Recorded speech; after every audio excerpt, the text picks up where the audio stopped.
இன்றைய முக்கிய நிகழ்வுகள். பள்ளி சிறுமி பாலியல் வழக்கு, தவறான செய்தி வெளியிட்ட யூடியூபர் கைது.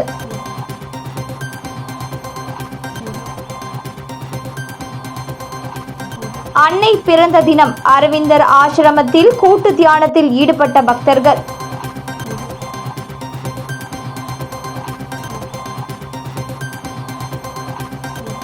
நகர பகுதியில் கடைகளை அடைத்து வியாபாரிகள் போராட்டம். ஆக்கிரமிப்பு அகற்றம் என்ற பெயரில் கடைகளை சேதப்படுத்தியதாக நகராட்சி அதிகாரிகள் மீது குற்றச்சாட்டு.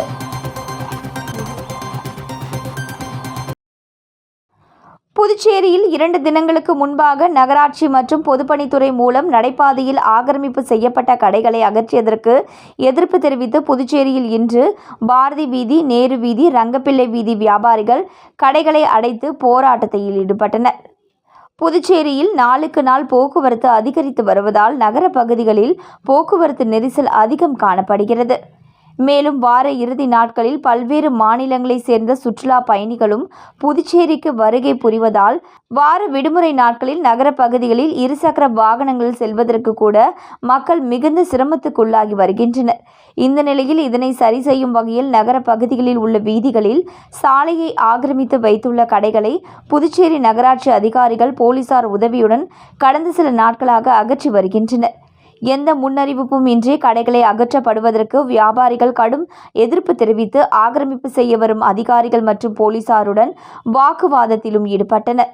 இந்த நிலையில் முன்னறிவிப்பு இன்றி கடைகளை அகற்றும் நகராட்சியின் நடவடிக்கையை கண்டித்து புதுச்சேரி நகர பகுதியான பாரதி வீதி, காந்தி வீதி, நேரு வீதியில் உள்ள பகுதிகளில் உள்ள வியாபாரிகள் தங்களது கடைகளை அடைத்து எதிர்ப்பு தெரிவித்து போராட்டத்தில் ஈடுபட்டனர்.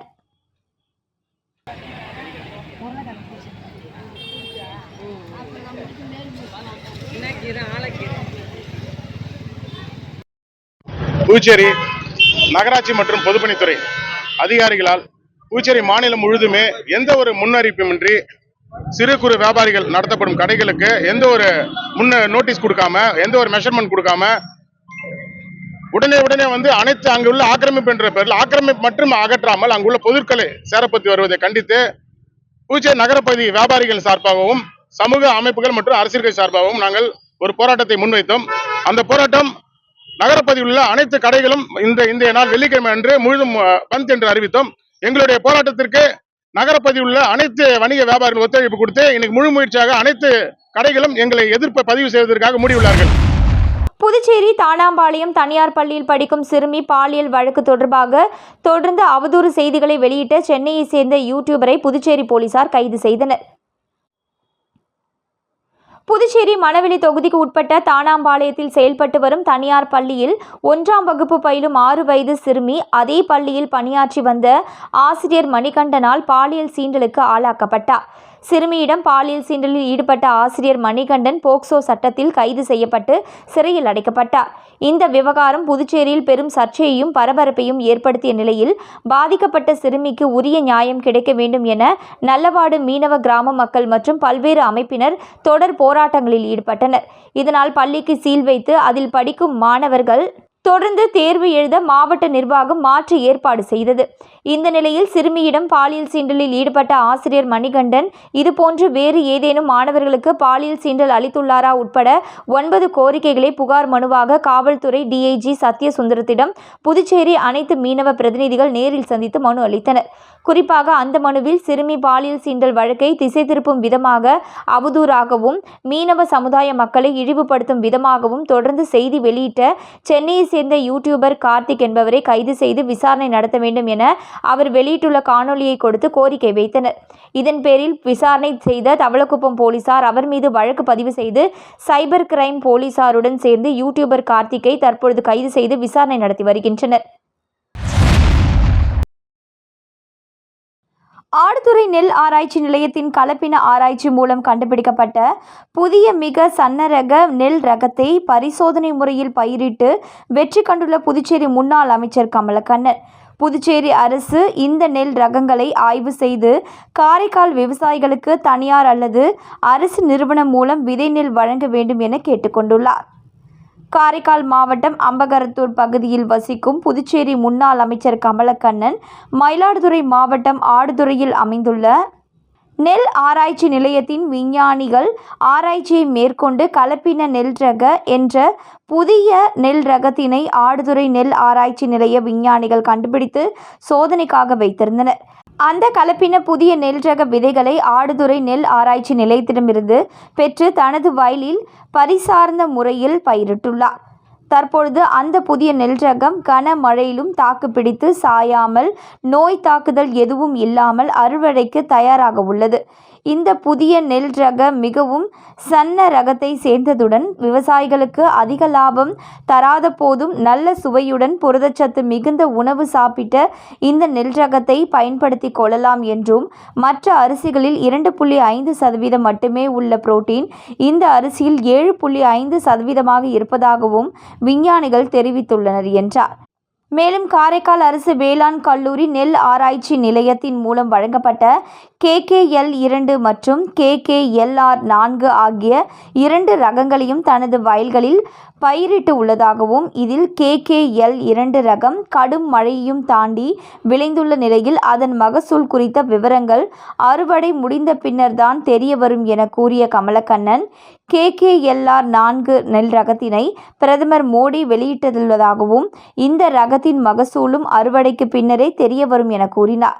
அதுபோல் அண்ணாமலை பல்கலைக்கழகத்தின் AUGSR ரகம் பருவம் தவறி பெய்த கனமழையிலும் நல்ல மகசூலை தந்துள்ளதாக தெரிவித்தார். ஆடுதுறை ரகங்கள் காரைக்கால் மாவட்டத்தில் உள்ள விவசாயிகளுக்கு உகந்ததாக இருப்பதாகவும் ஆடுதுறை காரைக்காலில் இருந்து குறைந்த தூரம் இருப்பதால் நம்முடைய மண் வாகு பொருந்துவதாக கூறி முன்னாள் அமைச்சர் கமலக்கண்ணன் புதுச்சேரி வேளாண் துறை ஆடுதுறை ரகங்களை அறிவியல் ரீதியாக பரிசோதனை செய்த பிறகு அதனை விவசாயிகளுக்கு பரிந்துரை செய்து அந்த விதைகளை அரசு அல்லது தனியார் மூலம் விவசாயிகளுக்கு விநியோகம் செய்யலாம் என தெரிவித்தார். கடலூர் மாவட்டத்தில் நடைபெறும் அரசு மற்றும் கழக நிகழ்ச்சிகளில் பங்கேற்பதற்காக வந்த தமிழக முதல்வர் மு.க. ஸ்டாலினுக்கு கோரிமேடு எல்லையில் எதிர்க்கட்சித் தலைவர் சிவா தலைமையில் உற்சாக வரவேற்பு அளிக்கப்பட்டது. தமிழக முதல்வர் மு.க. ஸ்டாலின் தமிழகத்தில் உள்ள பல்வேறு மாவட்டங்களில் கள ஆய்வு செய்து நலத்திட்ட உதவிகளை வழங்கி வருகிறார். இந்த நிலையில் இன்று கடலூர் மாவட்டத்திற்கு 2 நாள் அரசு முறை சுற்றுப்பயணமாக வருகை தந்து பல்வேறு நலத்திட்ட உதவிகளை வழங்க உள்ளார். இந்த நிலையில் திண்டிவனம் புதுச்சேரி வழியாக கடலூருக்கு செல்லும் தமிழக முதலமைச்சர் மு.க. ஸ்டாலின் அவர்களுக்கு புதுச்சேரி சட்டப்பேரவை எதிர்க்கட்சித் தலைவர் சிவா தலைமையில் கோரிமேடு எல்லையில் உற்சாக வரவேற்பு அளிக்கப்பட்டது. மேலும் திமுக நிர்வாகிகள் 1000க்கும் மேற்பட்ட பொதுமக்கள் சாலை ஓரங்களில் அணிவகுத்து நின்று உற்சாக வரவேற்பு அளித்தனர். இந்நிகழ்ச்சியில் திமுக அவைத்தலைவர் SP சிவக்குமார், சட்டமன்ற உறுப்பினர்கள் செந்தில்குமார், அனிபால் கென்னடி, சம்பத் மற்றும் மாநில கழக நிர்வாகிகள், தலைமை செயற்குழு, பொதுக்குழு உறுப்பினர்கள், தொகுதி கழக செயலாளர்கள், சார்பு அணிகளின் அமைப்பாளர்கள், தலைவர்கள், துணை தலைவர்கள், துணை அமைப்பாளர்கள், கழக மூத்த முன்னோடிகள் மற்றும் கழக நிர்வாகிகள் திரளானோர் கலந்து கொண்டு உற்சாக வரவேற்பு அளித்தனர். புதுச்சேரி அரவிந்தர் ஆசிரமத்தில் நடைபெற்ற அன்னையின் 147வது பிறந்தநாள் விழாவை ஒட்டி நாடு முழுவதிலிருந்தும் வந்த ஆயிரக்கணக்கான பக்தர்கள் கூட்டு தியானம் மற்றும் தரிசனத்தில் ஈடுபட்டனர். புதுச்சேரியை அடுத்த ஆரோவில் சர்வதேச நகரை அமைத்த அன்னை பிரான்ஸ் தலைநகர் பாரிஸில் 1878ஆம் ஆண்டு பிப்ரவரி மாதம் 21ஆம் தேதி பிறந்தார். அன்னையின் இயற்பெயர் மிர்ரா அல்பாசா ஆகும். சிறிய வயதிலேயே கல்வியில் சிறந்து விளங்கிய அன்னை அரவிந்தரின் ஆன்மீக கொள்கைகளால் ஈர்க்கப்பட்டு 1914இல் புதுச்சேரி வந்தார். அரவிந்தருடன் இணைந்து ஆன்மீக பணிகளில் சேவையாற்றிய அவர் அரவிந்தர் மறைவிற்கு பிறகு அன்னையின் பெரும் முயற்சியால் தான் புதுச்சேரியில் அரவிந்தர் ஆசிரமமும் ஆரோவில் சர்வதேச நகரமும் தோற்றுவிக்கப்பட்டன. அன்னையின் 146வது பிறந்த நாளை ஒட்டி இன்று காலை முதல் அரவிந்தர் ஆசிரமத்தில் அன்னை வசித்த அறை பக்தர்களின் தரிசனத்திற்கு திறக்கப்பட்டது.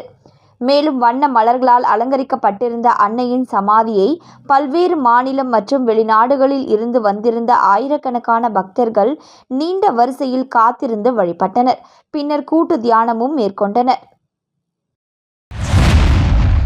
கடலூரில் அரசு நிகழ்ச்சிகளில் பங்கேற்பதற்காக வருகை தந்த தமிழக முதல்வர் ஸ்டாலினுக்கு மொரட்டாண்டி டோல்கேட் அருகே விழுப்புரம் மத்திய மாவட்ட பொறுப்பாளர் எம்எல்ஏ லட்சுமணன் தலைமையில் உற்சாக வரவேற்பு அளிக்கப்பட்டது. தமிழக முதல்வர் மு.க.ஸ்டாலின் அவர்கள் தமிழகத்தில் உள்ள பல்வேறு மாவட்டங்களில் கள ஆய்வு செய்து நலத்திட்ட உதவிகளை வழங்கி வருகிறார். இந்த நிலையில் இன்று கடலூர் மாவட்டத்திற்கு 2 நாள் அரசுமுறை சுற்றுப்பயணமாக வருகை தந்து பல்வேறு நலத்திட்ட உதவிகளை வழங்க உள்ளார். இந்த நிலையில் திண்டிவனம் புதுச்சேரி வழியாக கடலூருக்கு செல்லும் தமிழக முதலமைச்சர் மு.க.ஸ்டாலின் அவர்களுக்கு விழுப்புரம் மத்திய மாவட்ட திமுக பொறுப்பாளர் லட்சுமணன் தலைமையில் விழுப்புரம் மாவட்டம் மொரட்டாண்டி சுங்கசாவடி பகுதியில் உற்சாக வரவேற்பு அளிக்கப்பட்டது. மேலும் திமுக நிர்வாகிகள் 5000க்கும் மேற்பட்ட பொதுமக்கள் சாலை ஓரங்களில் 3 கிலோமீட்டர் தூரம் அணிவகுத்து நின்று உற்சாக வரவேற்பு அளித்தனர். இந்நிகழ்ச்சியில் வானூர் சேர்மன் உஷா, PKT முரளி, முன்னாள் வானூர் ஒன்றிய பெருந்தலைவர் VMR சிவா, PKT முரளி, திருவக்கரை பாஸ்கர், ஒன்றிய கவுன்சிலர் காமாட்சி, விஜயரங்கன், பூத்துறை ஊராட்சி மன்ற தலைவர் உதயகுமார், மொரட்டாண்டி சங்கர் உட்பட திமுக நிர்வாகிகள் ஏராளமானோர் கலந்து கொண்டு உற்சாக வரவேற்பு அளித்தனர். முன்னாள் சட்டமன்ற உறுப்பினர் நடராஜன் 2ஆம் ஆண்டு நினைவு தினத்தை முன்னிட்டு பூக்கடை சண்முகம், அபிராமி ஆறுமுகம் ஆகியோர் ஏற்பாட்டில் அன்னதானம் வழங்கப்பட்டது. புதுச்சேரி மாநிலம் வில்லியனூர் பகுதியில் முன்னாள் சட்டமன்ற உறுப்பினரும் முன்னாள் வில்லியனூர் கொம்யூனியன் பஞ்சாயத்து பெருந்தலைவருமான நடராசன் அவர்களின் 2ஆம் ஆண்டு நினைவு தினம் அனுசரிக்கப்பட்டது. நிகழ்ச்சிக்கு பூக்கடை சண்முகம், அபிராமி ஆறுமுகம் ஆகியோர் தலைமையில் நடைபெற்ற இந்நிகழ்ச்சியில் திரளான பொதுமக்கள் கலந்து கொண்டு அலங்கரித்து வைக்கப்பட்ட நடராசன் உருவப்படத்திற்கு மாலை அணிவித்து மலர் தூவி மரியாதை செலுத்தினர். இதில் சிறப்பு விருந்தினராக APC சங்கர் கலந்து கொண்டு அன்னதானம் வழங்கும் நிகழ்ச்சியை தொடங்கி வைத்தார். இந்நிகழ்ச்சியில் தனுசு, MTS சரவணன், பூக்கடை ரமேஷ், தலப்பாக்கட்டு கோவிந்து, தமிழ், சுந்தரேசன், மணியன், சுகு, ரவி, ரஜினி முருகன் உட்பட ஏராளமானோர் கலந்து கொண்டு அலங்கரிக்கப்பட்ட திருவுருவ படத்திற்கு மாலை அணிவித்து மலர் தூவி மரியாதை செலுத்தினர். இதனைத் தொடர்ந்து நிகழ்ச்சியில் கலந்து கொண்ட பொதுமக்கள் அனைவருக்கும் சைவம் மற்றும் அசைவ உணவு வழங்கப்பட்டது. கடலூர் செல்வதற்காக புதுச்சேரி வழியாக வந்த தமிழக முதலமைச்சர் ஸ்டாலின் தனியார் உணவகத்தில் ஓய்வு எடுத்தார். அப்பொழுது அவரை நேரில் சந்தித்த திமுக முன்னாள் சட்டமன்ற உறுப்பினர் நந்தா சரவணன், திமுக மாநில அமைப்பாளர் சிவா தலைமையில் தன்னை திமுகவில் இணைத்துக் கொண்டார். தமிழக முதலமைச்சர் மு.க.ஸ்டாலின் 2 நாள் அரசுமுறை பயணமாக கடலூரில் நடைபெறும் விழாவில் கலந்து கொள்ள உள்ளார். புதுச்சேரி வழியாக கடலூர் செல்லும் அவருக்கு புதுச்சேரி மாநில எல்லையான கோரிமேட்டில் திமுக மாநில அமைப்பாளர் சிவா தலைமையில் வரவேற்பு அளிக்கப்பட்டது. தொடர்ந்து முதலமைச்சர் மு.க.ஸ்டாலின் ஓட்டல் அக்காடுக்கு வந்தார். அங்கு சிறிது நேரம் ஓய்வெடுத்த அவரை திமுக மாநில அமைப்பாளர் சிவா தலைமையில் தமிழக முதலமைச்சரை நேரில் சந்தித்த புதுச்சேரி முத்தியால்பேட்டை தொகுதி திமுக முன்னாள் சட்டமன்ற உறுப்பினர் நந்தா சரவணன் அதிகாரப்பூர்வமாக தன்னை திமுகவில் இணைத்துக் கொண்டார்.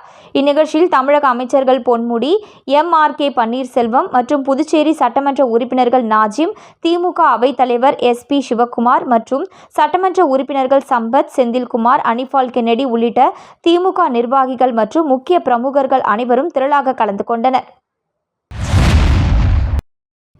வானூர் அரசு கலை மற்றும் அறிவியல் கல்லூரி மாணவர்கள் தயாரித்த அடிமைகள் என்ற போதைப்பொருள் விழிப்புணர்வு குறும்படத்தை விழுப்புரம் பாராளுமன்ற உறுப்பினர் ரவிக்குமார் வெளியிட்டார். விழுப்புரம் மாவட்டம் வானூர் அரசு கலை மற்றும் அறிவியல் கல்லூரி திருச்சிட்டம்பலம் மயிலம் ரோட்டில் செயல்பட்டு வருகிறது.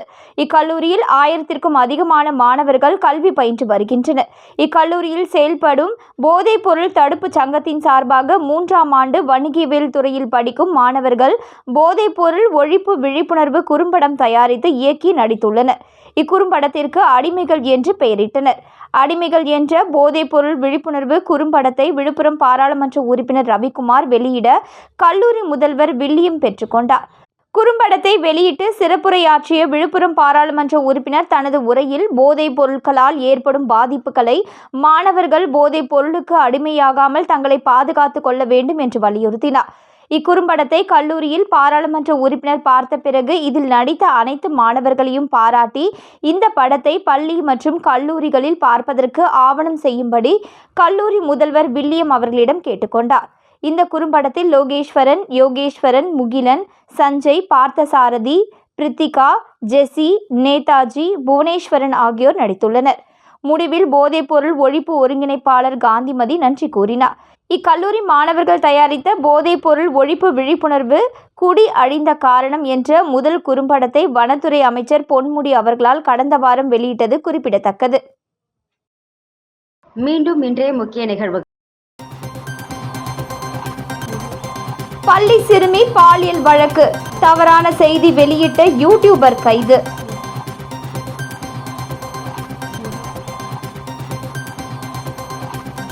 அன்னை பிறந்த தினம், அரவிந்தர் ஆசிரமத்தில் கூட்டு தியானத்தில் ஈடுபட்ட பக்தர்கள்.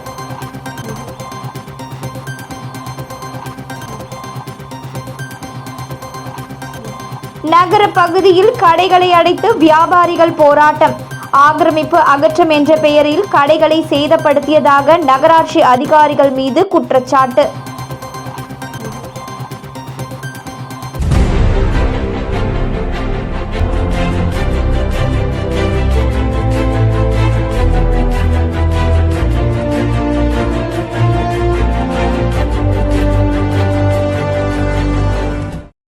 செய்திகளை உடனுக்குடன் தெரிந்து கொள்ள ஆஸ்கார் யூடியூப் சேனலை சப்ஸ்கிரைப் செய்யவும்.